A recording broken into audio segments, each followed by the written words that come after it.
This channel is sponsored by Loot Crate, the monthly subscription box that's always filled with surprises for gamers and geeks alike. If you're interested, go to lootcrate.com/Hawke525 and after choosing your crate, type in promo code Hawke525 for a 10% discount. The link and promo code will be in the description box below. Thanks guys, and hope you enjoy the show.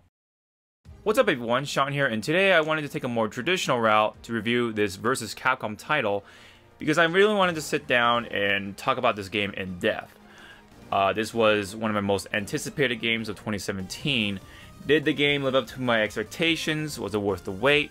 We're about to find out in this review for Marvel vs. Capcom Infinite. This is going to be long, this is going to be quite in-depth, so grab your favorite snack and enjoy the show.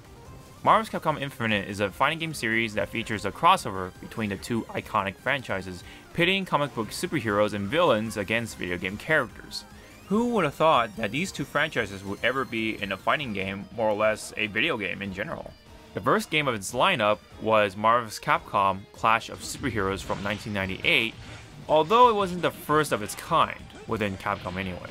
X-Men vs. Street Fighter technically takes that title, which borrowed mechanics from previous games with X-Men Children of the Atom from 1994 and Marvel vs. Superheroes from 1995, both produced from Capcom. Marvel vs. Capcom Infinite was a game that really sparked my interest in the arcade scene, crossovers, and fighting games in general. It helped me introduce to characters like Strata Hiryu. I never knew who he was until I played the first game back when I was in 4th or 5th grade, which is why I hold this series quite dearly to my heart. It should be clear why I've been talking about Marvel Infinite pretty frequently for the past couple months for this channel. This series had 3 titles before this, with Marvel vs. Capcom Clash of Superheroes, Marvel vs. Capcom 2 New Age of Heroes, Marvel vs. Capcom 3 Fate of Two Worlds. Now, the 4th title has been released on September 19, 2017, a 6-year wait since Marvel vs. Capcom 3 and its Ultimate Edition. The game returns to its roots in a way, as it's a 2v2 game rather than a 3v3. What makes the game unique from its predecessors is that it gets rid of the character assist mechanic in favor of a more defined tag system, in addition of the Infinity Stones from Marvel Comics. It's rather interesting that the title is not numbered like Marvel 3 and before. I notice a pattern here. Other spin-offs such as Tatsunoko vs. Capcom, Street Fighter Cross Tekken, or even Capcom vs. SNK are either 2v2 or not exclusively 3v3s. You can, do it your own way. It makes me wonder if Marvel 4 will return to the 3v3 format or not, or Capcom will even stick with the numbers at all from this point on. Well, enough introductions. Let's talk about the game itself.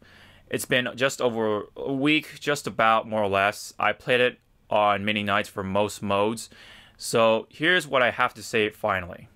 Let's start with the graphics, since it's only natural for humans to resort to sight first. Capcom wanted to simulate that cinematic look to capitalize on the craze from the Marvel Cinematic Universe as of late. Overall, the art direction and the graphic quality just comes off flat, uninspired, and even awkward. The game takes many assets from Marvel 3 and attempts to retexture them to match that cinematic style, quote unquote, and this was the early result. I mean, look at this. However, some characters were fixed sometime before its release, but there's still much work left to be done. That cinematic art style works with some characters like Ghost Rider, but everyone else just falls short, even Captain America.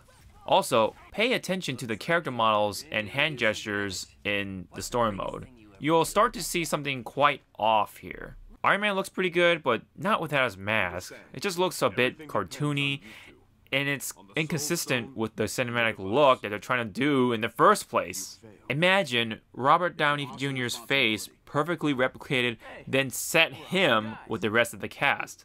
See, if you're gonna go with a cartoony look, then why not make the whole art direction more cartoony in the first place? Next thing I wanted to talk about is the presentation, starting with the menu. It continues the trend of being visually uninspired. I mean, look at it. Now here's Marvel 3's. It chased after the look of a comic book, and it worked very well with its deep colors, shadows, and other popping elements from comics. I mean, sure, you can customize it, but it still just lacks any depth, just like its character models with the lack of characteristic shading. Not to mention, some close-ups show off the bad sides of the textures. Something about Doctor Strange's hands bother me. They kind of remind me of uncooked sausages you'd find at your local butcher. Meanwhile, some of the stages look decent, but it still lacks the sense of life, other than MODOK stuck in the background. The UI looks alright, now that I've kind of grown with it, but does it still need work? Yes. Now continuing with the presentation, I really wanted to talk about the character select screen and the versus screen. Why would I pick on these things? Because they are the things that set you up for the fight. They're supposed to amp you up, to get you excited to play the game. The character select screen here just feels dry, just like the rest of the menu. Take a look at the menu from the first game. The classic art, music, sounds, they really set you up for the fight, and it just gets better with age. The same goes for Marvel's Capcom 2 and 3, and of course its Ultimate Edition. Well, the versus screen can't be bad, right? Well, take a look. Only one team will be left standing.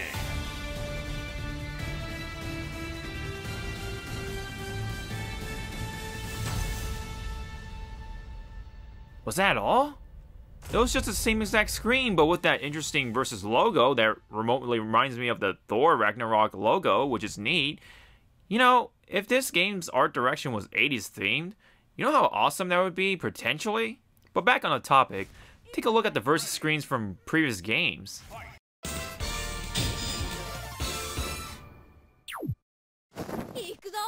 Ready, fight!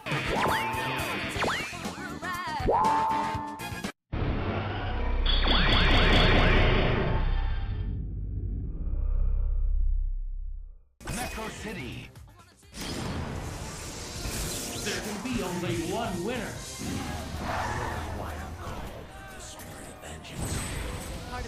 You see how dynamic and better it is altogether? Seeing a different screen with handcrafted artwork makes all the difference in making a kick-ass presentation. Now back on this, it's just so bland that it's baffling. It's just one screen, I have to see this every time I play. And the loading times definitely don't help with that. Now we can move on to the sounds and music for this game. This is also all in all a disappointment.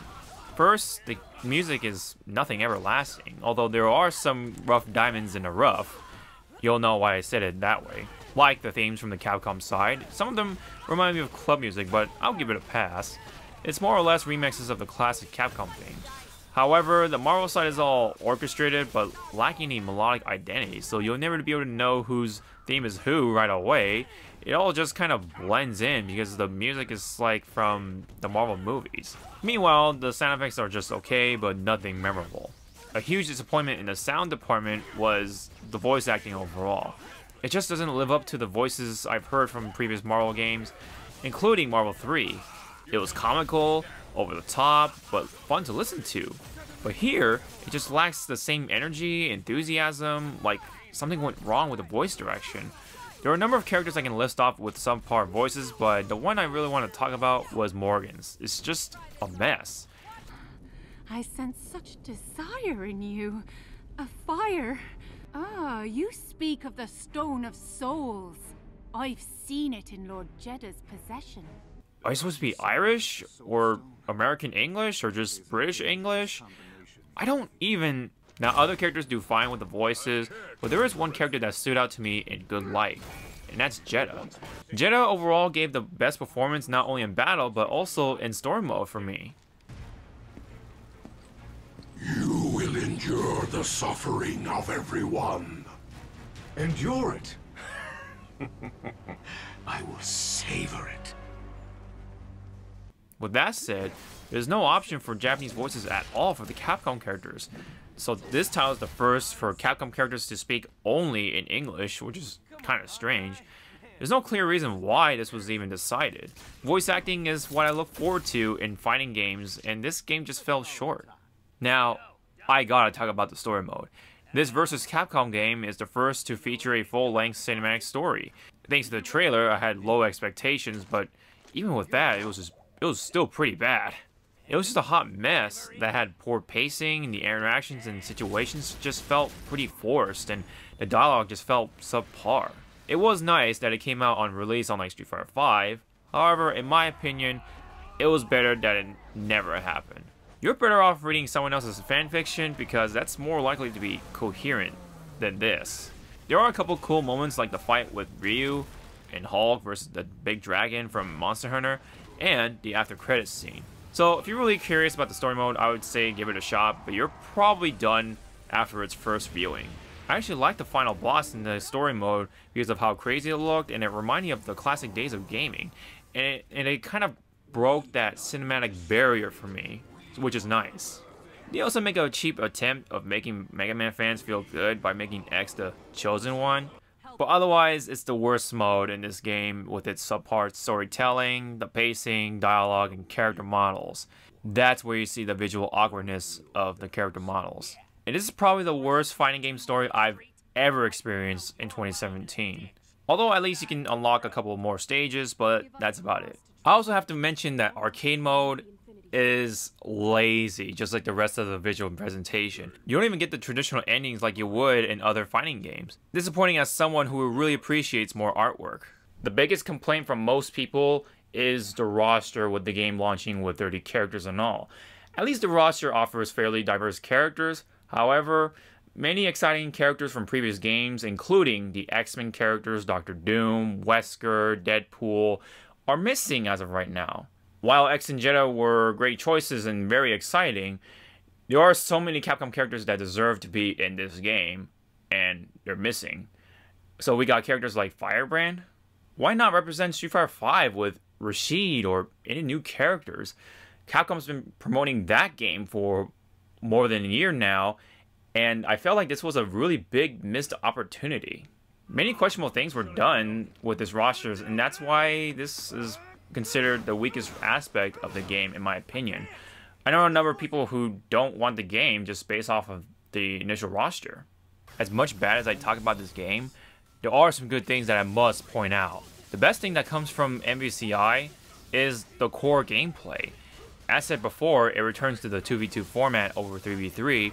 Just because there are less characters on screen, that doesn't mean it takes away anything from the game.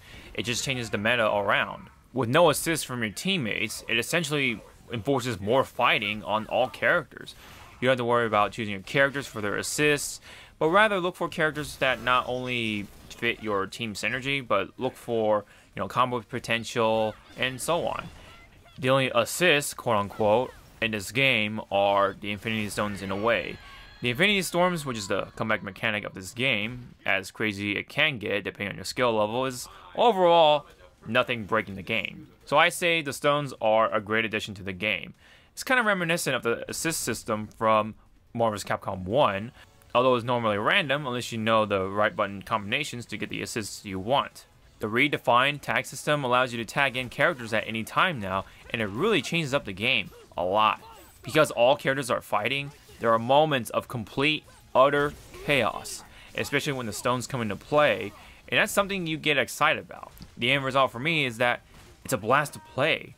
Right when the game came out, I used Ryu and Ghost Rider, but now Jetta and Doctor Strange are really growing on me after experimenting with those two. Training, labbing, and even experimenting is a really fun part of the game, as the training mode offers the essential tools for you so that you can practice your combos and find who's the right team for you. This game, just like its predecessors, is a sandbox of many possibilities of what can you do with a team. And you'll wind up going around with the roster wondering what would happen if you team this character with that character. Discovery is a huge part of the game, and it's so much fun, which is why the current roster is a little too small in my opinion. So it definitely needs more characters to reel in more people. Another important element for fighting games nowadays is the online mode. The netcode is surprisingly solid, and it blew me out of the water as someone who has experienced netcode from Ultimate Marvel 3 and even Street Fighter V.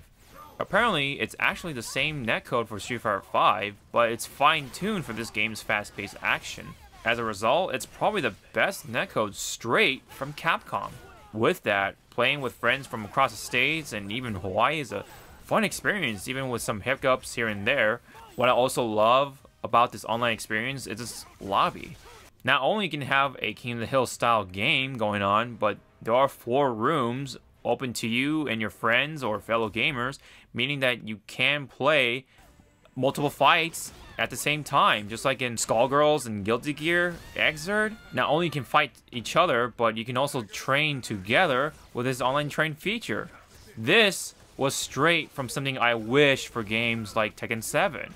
Online lobbies like this must continue to trend for future fighting games, and I'm really glad MVCI was one of those games to get it. The only gripe I have with this right now is when someone leaves that private slot, it becomes an open slot, so some random can come in occasionally. So that's all I have to say really for Marvel's Capcom Infinite with my honest opinion. It's rough on the surface with its lackluster presentation, but in its core center, that's where it shines. Hopefully this game stays relevant, but it'll definitely have to rely on exciting DLC and esports to do so. But with all that said, I can finally conclude this review with a score of 7 out of 10. I think that's a pretty safe number. I highly recommend it to all of the hardcore fighting game fans, including, you know, the fans of Marvel's Capcom Infinite. When it comes to the casual fighting game fans, it's really hard to say. I would rent a copy or borrow it from a friend. That's pretty much the best thing you can do for yourself, and you can decide from there whether you want the game or not. This has been my review for Marvel's Capcom Infinite. Hope you guys enjoyed it. Thanks for tuning in. Hope to see you guys in the next video. Sean out.